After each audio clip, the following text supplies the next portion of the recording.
Voici une petite vidéo qui vous explique comment fonctionne ce tableau de conversion d'unités d'air. Alors vous avez les unités d'air qui sont affichées dans la première ligne de ce tableau, et vous vous rendez compte, comme on l'a vu ensemble en visioconférence, que dans chaque unité d'air, en fait, il fallait mettre deux colonnes, puisqu'on a bien vu que, par exemple, 1 mètre carré, c'était égal à 100 décimètres carrés. Pour pouvoir écrire les deux zéros du 100, il faut bien que je laisse deux colonnes dans les décimètres carrés pour pouvoir écrire mon 100 avec 1, 0 et 0. Alors comment utiliser ces deux colonnes? Effectivement, si je veux mettre 1 mètre carré dans mon tableau, la question est de savoir si je mets le 1 dans la colonne de gauche ou dans la colonne de droite. Et bien de manière assez naturelle, on va mettre le chiffre des unités dans la colonne de droite de chacune des unités de mesure. Par exemple, je veux convertir 52 hectomètres carrés en mètres carrés. Alors déjà, l'unité c'est hectomètres carrés, donc je vais me placer dans la colonne des hectomètres carrés.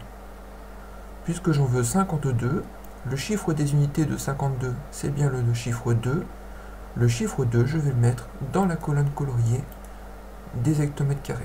Donc je mets le 2 ici, et le 5, je vais le mettre dans la colonne qui est juste à sa gauche. Je veux savoir maintenant combien de mètres carrés cela représente. Eh bien, les mètres carrés, ils sont ici.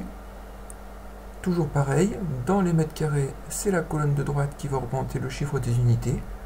Je veux convertir 52 mètres carrés en mètres carrés. Il va donc falloir que je remplisse mon tableau avec des zéros jusque dans la colonne de droite des mètres carrés. Et j'ai ma réponse ici.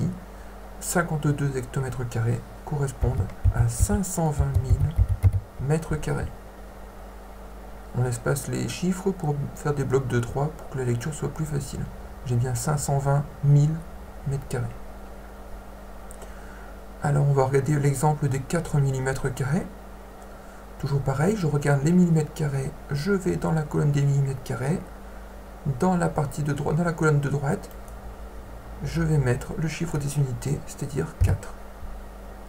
Et puis maintenant, je veux convertir ça en décimètres carrés.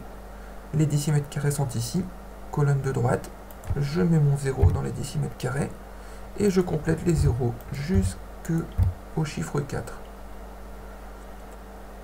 Comment est-ce que je lis mon résultat? Eh bien, comme je veux un résultat en décimètres carrés, je lis le chiffre qui est dans les décimètres carrés comme étant le chiffre des unités, donc 0, et tout ce qui est derrière sera après la virgule, donc 0,0004. Je peux mettre mon résultat 0,0004. Et encore une fois, à partir de la virgule, je regroupe mes chiffres par 3 pour plus de facilité de lecture. Attention, on ne met pas de virgule dans le tableau de conversion pour éviter d'avoir des soucis de lecture si on change de conversion avec les mêmes chiffres. Par exemple, si mes 4 mm carrés, je voulais les convertir maintenant en mètres carrés, je n'aurais pas besoin de faire une nouvelle ligne. Mon 4 est déjà dans les millimètres carrés. Il me suffirait de rajouter un 0 ici, un 0 ici, pour lire 0,000004 mètres carrés. Vous voyez que si j'avais mis la virgule, ça aurait un petit peu perturbé ma lecture de résultat.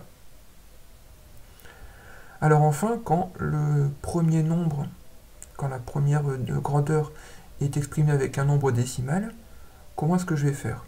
Quand je veux convertir 3,7 km² en millimètres carrés, eh bien, je suis en kilomètres carrés, donc je vais dans la colonne des kilomètres carrés.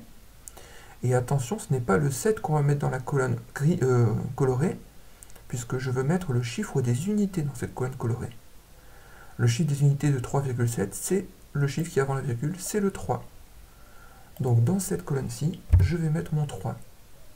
Et mon 7, je le mets juste à côté. Je veux convertir en millimètres carrés. Donc dans les millimètres carrés, je mets mon 0. Et je complète toutes les colonnes avec des zéros. Voilà. Alors là, pour l'écrire, il faut que je compte le nombre de zéros qui apparaissent. 1, 2, 3, 4, 5, 6, 7, 8, 9, 10, 11.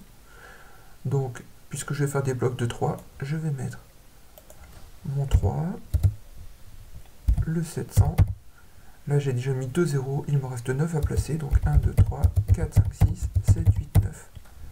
Et j'ai mon résultat ici. Alors là, on a les 1000, les millions, les milliards, et la classe d'après, ça s'appelle les billions. Donc 3,7 km² égale 3 billions 700 milliards millimètres carrés.